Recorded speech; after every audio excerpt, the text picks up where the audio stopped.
acclame le Seigneur.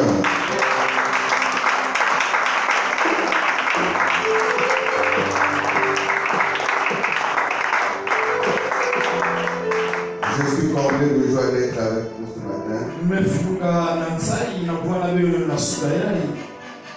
Je vis à Makabadinou.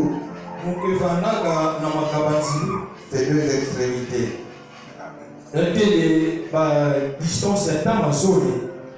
Quand on m'a parlé de ma camarade de Figou, comment est-ce que je vais m'en sortir?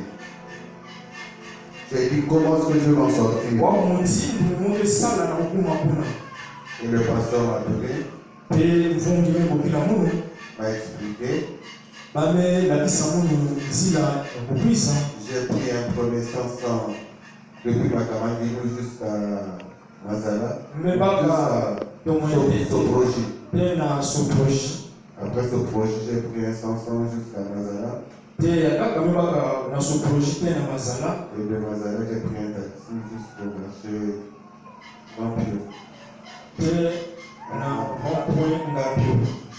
Et après, nous avons rencontré un taxi pour arriver ici. Mon frère Espoir est venu me chercher. C'est un très bon frère. Nous avons reçu la pointe noire. Il a prouvé son intégrité. Il a prouvé son sérieux. Et le témoignage selon la lettre de recommandation a été confirmé. Amen. Dieu soit loué. Nous prenons le livre dans le livre de 2 Rois, le chapitre 5,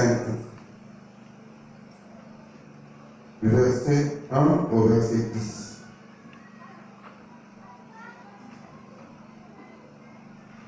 Lisons au nom du Seigneur.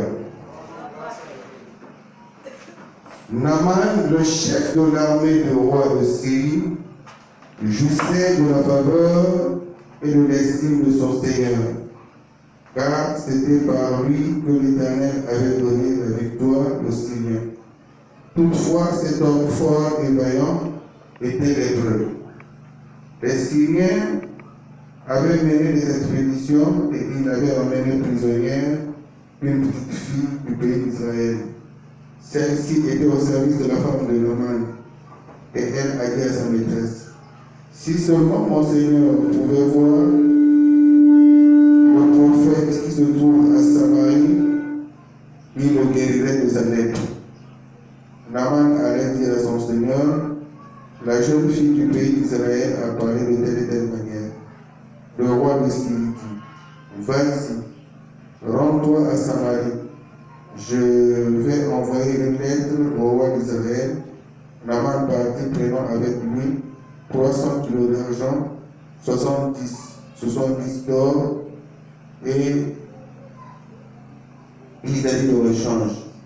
Et il apporta la lettre au roi d'Israël. Celle-ci disait: maintenant que cette lettre est parvenue, tu sais que je t'envoie Naaman mon serviteur, afin que tu le guérisses de sa lèpre.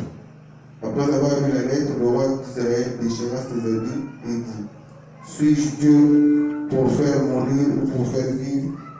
En effet, il adresse à moi afin que je guérisse un homme de sa lèpre. Sachez-le donc et comprenez-le, il cherche une occasion de dispute avec moi.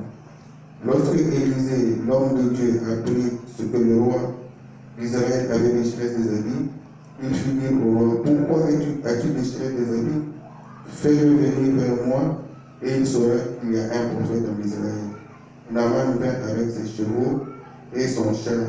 Il s'arrêta à la porte de la maison d'Élisée. Élisée lui dit, lui fait dire par un messager: va te laver 7 fois dans le Jourdain. Ta chair deviendra saine et tu seras pur. Amen. On peut s'asseoir.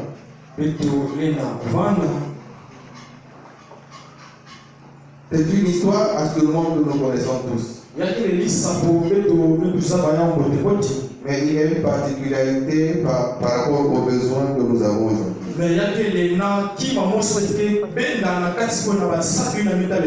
On nous parle d'un homme qui était de la Syrie. Cet homme, on l'appelait Naaman. Un homme vaillant. Un homme fort. Avec plein d'argent. Et c'était le chef d'officier de l'armée de la Syrie. Il avait une grande considération dans la Syrie. Parce que c'est par lui que la Syrie gagnait beaucoup de batailles. Il était riche. Il était fort. Il était très important. Malheureusement,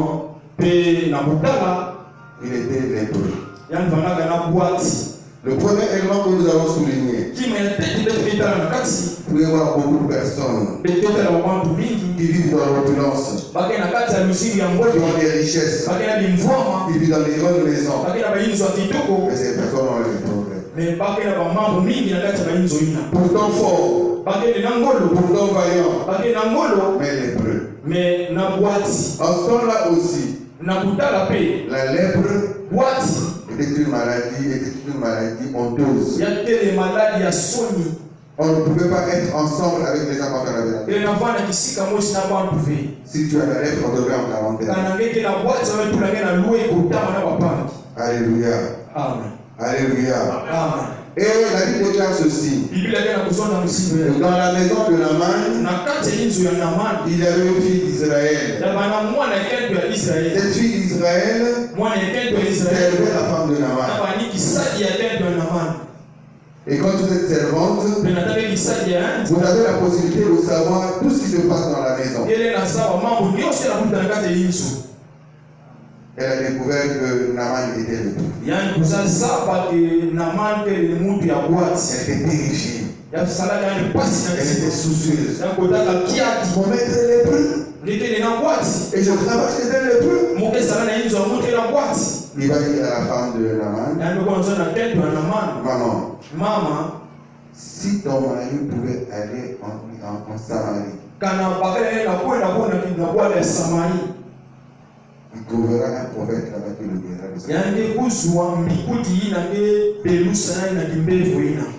Cette information de cette jeune demoiselle,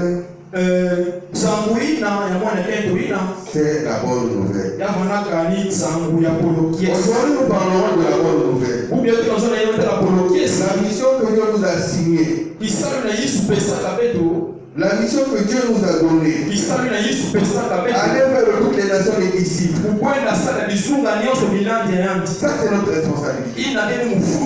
Cette fille n'est pas restée calme. Après avoir vu la difficulté de Naaman, elle a apporté la bonne nouvelle. Mes chers frères, mes chers sœurs, la responsabilité que toi et moi nous avons de sortir, rentrer de maison en maison, apporter la bonne nouvelle du Seigneur. Et je vous dis, les maisons que vous voyez là, c'est le forme extérieure. À l'intérieur, il y a des situations. Pour que vous sachiez ces situations-là, il faut, pour que vous le sachiez, entrer dans ces maisons. Vous découvrez les situations. Dans les années passées, je suis rentré dans une parcelle. J'étais reçu par la mission. Cet homme-là travaillait à F Congo. Il avait beaucoup d'argent. Beaucoup d'argent. Mais cet homme était envoûté par la sorcellerie. Quand il conduisait sa voiture, il avait, quand il conduisait, il avait sommeil. Donc on lui infligeait un sommeil. Alléluia. C'est pourquoi il fasse des accidents. C'était un homme malheureux. Plein d'argent.